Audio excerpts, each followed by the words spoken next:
நிறைய பேர் வாழ்த்துறாங்க. எவ்வளோ பேர் கோயிலுக்கு வரவங்கெல்லாம் வாழ்த்துறாங்க. எல்லாருக்கும் தெரிஞ்சிட்டு இருக்குது. ஃபோனு பார்க்குறாங்க இல்லையா, எல்லாரும் வாழ்த்துறாங்க நம்மளை பற்றி.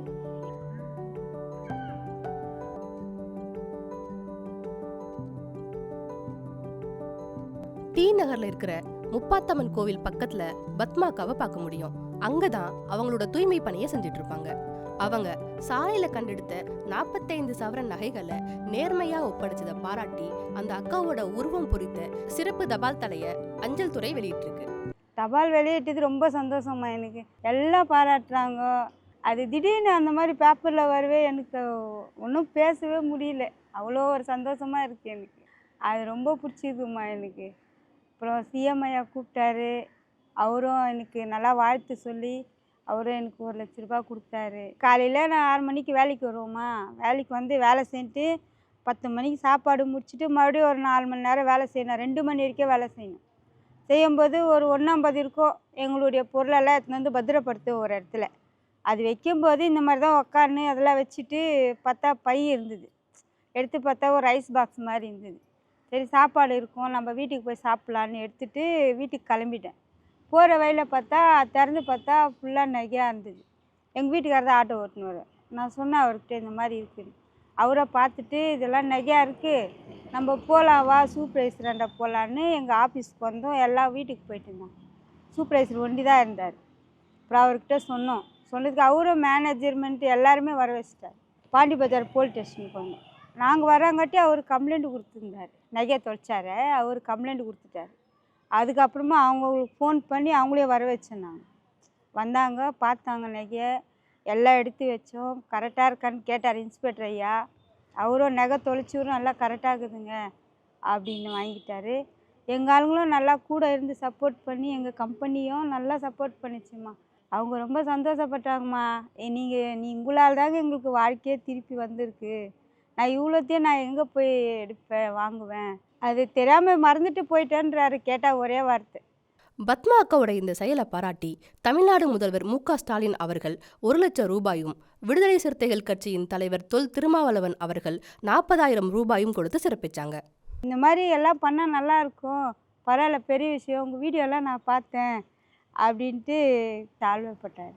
எனக்கு பெங்களூரு, அங்கேருந்து கால் பண்ணி சொல்கிறாங்க, எப்படி இப்படியெல்லாம் பண்ண நீ, ரொம்ப ஆச்சரியமாகுது, நீ யார்கிட்டும் பேசவும் மாட்டேன் சிரிக்கவும் மாட்டேன், இவ்வளோ விஷயம் பண்ணிக்கிறியான்னு ரொம்ப பெருமைப்படுறாங்க. அந்த நகைகளை நீங்கள் வச்சிருன்னு தோணலையா? இல்லைம்மா, எனக்கு ஒரு துளி கூட ஆசை இல்லைம்மா அது மேலே. இப்போ எப்படி சொல்கிறேன், இதே தான் அன்றைக்கி எடுத்து பார்த்த உடனே எங்கள் வீட்டுக்கார்ட்ட சொன்ன உடனே இதே தான் மனசில். யார்தோ என்னவோ என்னத்துக்கு வச்சுருக்காங்களோ தெரியாது. அவங்க என்ன கல்யாணத்துக்கா கஷ்டமா தெரியாமல் விட்டு போயிட்டிக்கிறாங்க. கொடுத்துடுவோம் வா, போய் கொடுத்துட்டோம். நம்மளும் கஷ்டப்படுற ஃபேமிலி இல்லையா, நம்மளுக்கும் தெரிய இல்லையா எவ்வளோ கஷ்டப்படுறேன்னு. அதனால் கொடுத்துட்டோம். நிறைய பேர் வாழ்த்துறாங்க. எவ்வளோ பேர் கோயிலுக்கு வரவங்கெல்லாம் வாழ்த்துறாங்க. எல்லாருக்கும் தெரிஞ்சிட்டு இருக்குது. ஃபோனு பார்க்குறாங்க இல்லையா, எல்லோரும் வாழ்த்துறாங்க. என்னடா இது திடீர்னு இந்த மாதிரி பண்ணிட்டாங்களே நம்மளே சொல்லிட்டு அதெல்லாம் கொஞ்சம் பயம் இருந்தது தான் எனக்கு. அப்புறம் எங்கள் வீட்டுக்காரெலாம் சொன்னார், எதுக்கு நீ பயப்படுற, இனிமேல் தப்பு பண்ண மாதிரி இல்லை, இந்த மாதிரி எல்லாம் வீடியோலாம் எடுத்துன்னு வராங்க, டிவிலலாம் வரேன், அதனால கொஞ்சம் பயமாகுது. அதெல்லாம் பயப்பட தேவையில்லை, நீ நல்ல வேலை பண்ணிக்கிற, சந்தோஷப்படு, ஏன் பயப்படுற. இந்த இன்சிடெண்ட்டுக்கு அப்புறம் பத்மா அக்காவை எல்லாரும் பாராட்டிட்டு இருக்கிற இந்த நிலையில முப்பாத்தம்மன் கோவில் பக்கத்துல கடை வச்சிட்டு இருக்கிற செல்வி அக்கா என்ன சொல்றாங்கன்னு பார்க்கலாம். நல்லவங்கன்னு பேர் வாங்குறது ரொம்ப பெரிய விஷயம், கெட்டவங்கன்னு 1 நிமிஷத்துல வாங்கிடலாம். அதை தான் சொன்னேன். உனக்கு முப்பாத்தம்மா கொடுத்த கிஃப்ட் 24 வருஷம் இந்த இடத்துல நீ உழைச்சது, அதான் அழுதுச்சு. அவருக்கு தான்மா ரொம்ப சந்தோஷமா இருக்குது. எங்கள் மனைவி இவ்வளோ பெரிய பேர் வாங்கிட்டாங்களே. பத்மா அக்கா மட்டும் இல்லை, அவங்களோட கணவர் சுப்பிரமணியும் சில வருடங்களுக்கு முன்பு சாலையில் கடந்த பணத்தை காவல்துறையில் ஒப்படைச்சிருக்காங்க. ஒரு 4 வருஷத்துக்கு முன்னே வண்டியில் போயிட்டு இருக்கும்போது கீழே 1.25 லட்ச ரூபா கவரில் இருந்தது. அதை எடுத்துகிட்டு போய் அந்த லைட் ஹவுஸு போலீஸ் ஸ்டேஷன் அங்கே கொடுத்துட்டார்.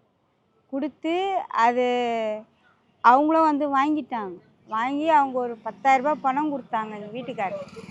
அதுவும் வானான்னு அனாதை ஆசிரமத்துக்கு கொடுத்துட்டு வந்துட்டார். அப்போ கொரோனா டைம் வேலை வெட்டி கிடையாது, நான் ஒண்டி தான் வேலை செய்வேன். இருக்கிற கஷ்டத்துக்கு எடுத்துகிட்டு வரலாமே, அது கூட கொடுத்துட்டு வந்துட்டியே அப்படின்னு சண்டை போட்டேன். 2-3 நாள் பேசாமல் அழுதுட்டு இருந்தேன். இப்போ 10,000 ரூபா கொஞ்சம் பெரிய விஷயம் இல்லையா நம்மளுக்கு. இல்லை பொங்கலுக்கு கொஞ்சம் செலவு பண்ணோம், கொஞ்சம் வச்சுக்கிறோம், கொஞ்சம் கடங்குது கொடுக்கலான்னு ஐடியாவில் இருக்கிறோம். படிப்பா இல்லைடாம்மா நான் படிக்கலை, ஸ்கூல் பக்கம் போனது. அப்போவே பெங்களூர்லலாம் ஊதுவத்தி செய்கிற வேலை, சின்ன வயசுலேயே வேலைக்கு போய் ஸ்கூல் பக்கம்லாம் போனது இல்லைம்மா. இப்போ தான் வருத்தப்படுறேன். எல்லாம் அந்த ஃபோனை வச்சுன்னு பார்க்குறவங்க படிக்கிறவங்கள பார்த்து ரொம்ப படிச்சிருக்கலாமோன்னு தோணுதுன்னு இப்போ வருத்தப்படுறேன். பத்மாவை பற்றி எனக்கு எல்லாமே நல்லா தெரியும்டா. அதனுடைய நேர்மை, அது எந்த தெருவில் வேலைக்கு விட்டாலும் சரி அந்த இடத்த தூய்மையாக சுத்தமாக வச்சுக்கும். பேப்பர் தந்தி பேப்பர் வாங்கும்போது அந்த தந்தி பேப்பரில் அது ஃபோட்டோவோடு இருந்தது. அம்மா 45 சவரெல்லாம் எனக்கு கிடச்சிருந்தா என் வாழ்க்கையை நான் வேறு விதமாக பண்ணியிருப்பேன், எதுக்கும் பயந்துருக்க மாட்டேன் அப்படின்னு சொல்லி கிண்டல் பண்ணேன். அது நேர்மையாக நடந்ததுனால அதுக்கு உலகம் பூரா புகழ். நம்ம இந்தியாவில் ஒரு தூய்மை பணியாளர் இந்த அளவுக்கு இருக்கிறாங்களே அப்படின்ற ஒரு நேர்மை அதுக்கு போதும். எல்லாமே நாங்கள் அண்ணன் தங்கச்சி மாதிரி பழகணும். அதனுடைய நேர்மையினால் எங்களுக்கும் சந்தோஷம், புரியுதாடா? அதனால் அதுக்கு இன்றைக்கி ஃபேமிலி பிரச்சனையில் 8 லட்சம் 10 லட்சம் கடன் இருக்குது பொண்ணை கல்யாணம் பண்ணி கொடுத்ததுலேருந்து. அப்படி இருந்தால் அதுக்கு அந்த எண்ணங்கள் வரல, அது கொடுத்தது ரொம்ப சந்தோஷம்டா. இப்படிதான் அந்த பகுதியில ஆட்டோ ஓட்டும் ராஜேந்திரன் அண்ணா பத்மா அக்காவின் நேர்மையை பத்தி சொன்னாங்க. எல்லாரும் பத்மா அக்காவை பாராட்டுற வேலையில லெஃப்ட்லேண்ட் தமிழ் சேனல் சார்பா நாங்களும் பாராட்டுறோம். இந்த மாதிரியான மோர் வீடியோஸ்க்கு லெஃப்ட்லேண்ட் தமிழ் சேனலை சப்ஸ்கிரைப் பண்ணுங்க.